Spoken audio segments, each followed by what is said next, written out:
Yes, alright, tugarutse nanone kuri Devila episode 44 niyo tugezeho muri aka kanya. Ihute tugatangirane ukanda subscribe, share, comment, hanyuma kubwo kugira ngo ndetse uze dukomeze n'aka gafilime ndetse tuze kureba aho bihera.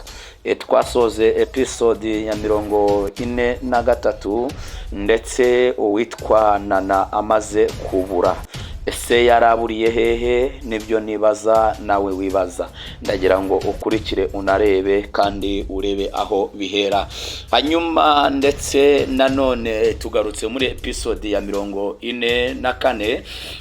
Hanyuma dukomeza ndetse tuganira ndetse tunasesengura iyi Devilari ndetse kugira ngo tubashe kumenya izi mbaraga z'umwijima ndetse icyatumye ziza ku isi kurwanya ndetse kiramani zikarwanya ndetse ababana b'Imana.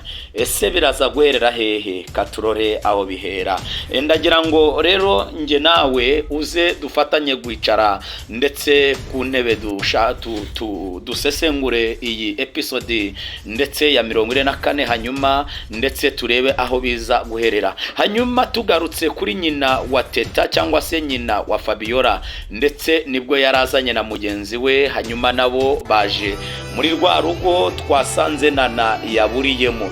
Ese bo birasa kugenda gute? Ese uyu mubyeyi koko nawe arashira amatsiko, araza kubona uwitwa Teta, naraza kumubona koko kari Fabiola? Simbizi, ariko ndagira ngo ndetse dufatanye kubwo kugira ngo tuze kumenya amakuru yaho biri buze guherera. Hanyuma tugarutse nanone ndetse kuri tante cyangwa se kuri tante wa Nyambo cyangwa se kuri tante ndetse w'abana b'abakobwa harimo na Aisha. Ndagira ngo abariho tugaruka muri aka kanya kuri tante wabo. Wibuke ko tante wabo ndetse yabwiye ndetse Bobo aramubwira ngo nyamara ushobora kuba ukunda uyu mukobwa wanjye. Abimubwira mu marenga, ariko Bobo we yarazi icyo abwiwe. Ariko ndetse ntago uyu mwana ndetse wa tante yigeze amenya ndetse amakuru bamushyiraga mu gihirahiro. Ariko umuntu ufite imbaraga z'Imana abasha kureba kure. Buriya umuhanuzi cyangwa bamenya areba kure, akareba ibizaza, akareba ndetse nibigiye kuba. Ese byo biraza guherera hehe? Bobo ndetse n'uyu mukobwa wa tante bazakundana? Ese urukundo rwa ruzawurwanyarwo? Ese koko nibyukuri? Wibuke ko yabwiye Bobo aramubwira ngo ugomba kuva mu Basilamu. Nimba ushaka ko watwara uyu mukobwa wanjye ukava mu Basilamu, wamara kuva mu Basilamu hanyuma ukemera Yesu Kristo nk'umwami n'umukiza. Undi aramubwira ati ndabyumva cyane tanti, kubera ko ndetse ibyara ari kumubwira ari kubyumva. Hanyuma tugarutse nanone ahangaha tugaruka nanone ubwo ndetse uyu mukobwa wa tante yazaga agasanga ndetse tante arimo arasoma Bibiliya cyangwa se ijambo ry'Imana. Yaramubwiye atariko ati ngewe ati nagize ikibazo tanti, natangiye gutekereza Bobo cyane. Undi arangije aramubwira ngo watangiye wamukunze? Niko ndati hoya, atahubwo turi inshuti. Buriya urukundo rwanyarwo ntago aba ari ibintu ndetse biza gutyo gusa. Ni ibintu ndetse bigena nawe ubwawe utazi uburyo bikuzamo, ugasanga ugize gute, ugasanga wagize uburindagire bw'urukundo. Dore ko bakunda ngo nukurindagira kw'amarangamutima ya muntu. Ese koka aba ari ukurindagira kw'amarangamutima ya muntu ndetse n'ayundi ayo marangamutima yabo akarindagirana? Wibuke batangiye gukundana ndetse buri wese agakunda mugenzi we ariko ntabimubwire. Ese uru rukundo rwo ruraza kuba urwanyarwo? Ese Nyambo we n'uwitwa ndetse Pasiteri Nsabi we biraza kurangira gute? Ese koko Nyambo na Pasiteri Nsabi bazakundana? Nanone twongere nanone tugaruke kuwitwa ndetse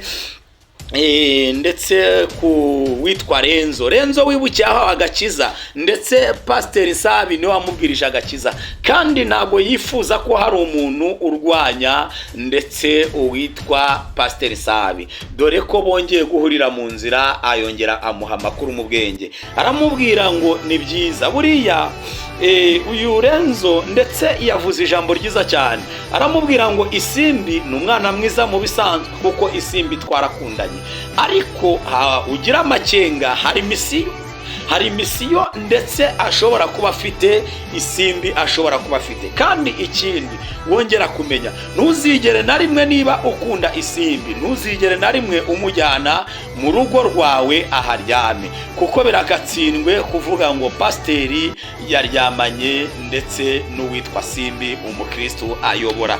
Ese bizaherera hehe?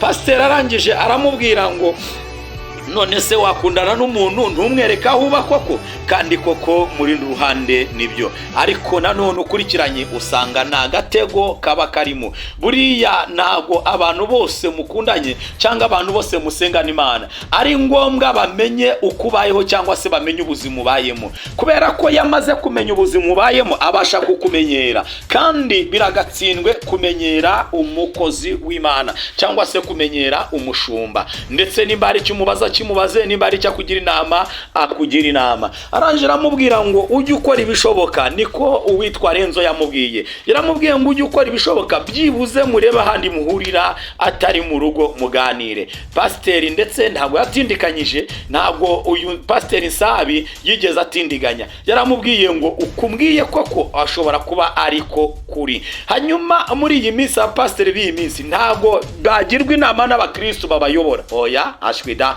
ntabwo bijya bikunda, ahubwo usanga bo bigira abanyabwenge cyane. Ariko ndetse iyi shusho cyangwa se iyi episode iratwigisha ku buryo umuntu aho ari we wese, waba uri umushumba, waba uri umukristo, ugomba kubaha umukristo uyoboye. Umukristo uyoboye nawe agomba kukubaha, kubera yuko nta ubuzi buri wese uwagira undi nama cyangwa se uwafasha undi mu rugendo kugira ngo abashe kubaho. Ese bizaherera hehe? Ese bizarangira gute? Hanyuma twagarutse hakuno, ndetse ubwo Teta nawe yaramaze kuva ndetse ikuzimu arongera arazamuka. Ngaho irebere nawe ndetse uko bimeze. Hanyuma mu kuzamuka wibuke ko ajyana n'umugabo we, kubera ko yamaze kumuhindura, yamaze kumwica mu bwonko, asigaye amujyana ikuzimu. Kandi Kiramani yari umugabo mwiza, yari umugabo ndetse w'agaciro, yari umugabo w'inzobe ndetse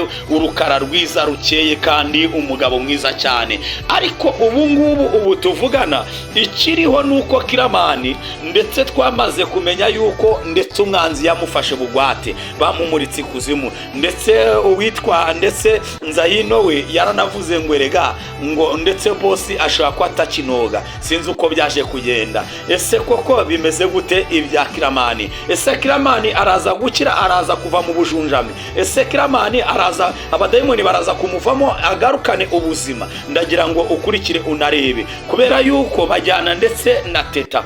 Urebe ndetse aba bantu babiri ubona bambaye imyenda ndetse y'umukara kandi isa, umwe ni Kiramani, ndetse uri mu kuboko kw'iburyo ni Teta, uri mu kuboko kw'ibumoso ni Kiramani. Aba bantu bombi ndetse urabona ko ndetse wagira ngo ni Teta gusa. Reba uburyo amuteye imbaraga, hanyuma mu kumutera imbaraga bituma yikunkumura, ahita avamo uwitwa Kiramani. Imana yamurishimwe. Hanyuma twongere tugaruke kwitwa Nana yaragiye. Ese Nana byamujyanye he?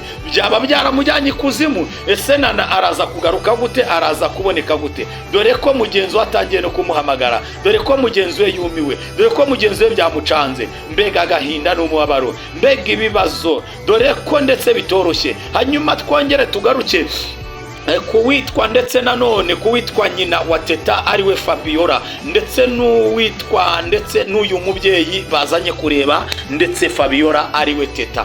Ese aba bantu bo biraza kurangira gute? Aba bantu bo biraza kugenda gute? Ese biraza kuba iby'umumaro cyangwa ese biraza kuba iby'agaciro cyangwa ese biraza kurangira bikunze? Ndagira ngo jye nawe ndetse ubashe gukurikirana kubo kugira ngo urebe aho biza guherera cyangwa se urebe uko biri buze kugenda. Nshuti y'umusaraba, nubwo bitoroshye ariko ndetse imbaraga z'ijuru nzi neza ko zijya zibatsa gutsinda, zikabasha kuza kurwanya ndetse uyu mugambi wa shitani. Hanyuma nibwo bakomangaga, ndetse mu gukomanga uwitwa Fabiola ariwe Teta arasohoka, aravuga atari kwa mugore we, atangira kumukanga, ndetse wa mubyeyi wari uzanye na nyina wa Fabiola atangira ndetse kureba nawe arumirwa, arangije arakomesha. Hanyuma mu gukomesha, hanyuma ndetse nyina wa Fabiola ariwe Teta aravuga ngo ibi mwana wanjye ngomba kubirangiza, kubera ko nyina wa Fabiola azi ibyo yakoze. Wibuke ndetse muri season zabanje hari aho ndetse nyina wa Fabiola ariwe Teta yavuze ngo nge natambye umugabo wanjye kubwo kugira ngo mbone icyitwa ubutunzi. Hanyuma maze kumutamba ndamwica, ndetse ndangije mutanga ikuzimu arapfa. Hanyuma ikuzimu barambwiye ngo ngewe ngo ntabwo nzigera mbicika, ngo naho napfa ngo bazanzura kubwo kugira ngo misiyo yabo nzayirangize. None ngewe naje kubivamo mbindukirira Imana, maze guhindukirira Imana none umwana wanjye Teta ariwe Fabiola niwe ubigendeyemo. Ati rero bitari ibyo ngibyo, ati ngomba gukora ibishoboka mwica umwana wanjye Teta ariwe Fabiola. Aramwica gute se kandi ari umuzimu? Arongera aravuga ati nintamwica, ati ngewe ati nzapfa ngomba gupfa, kandi nindapfa ngomba gusubira gukorera Satani. Ibintu bingahe?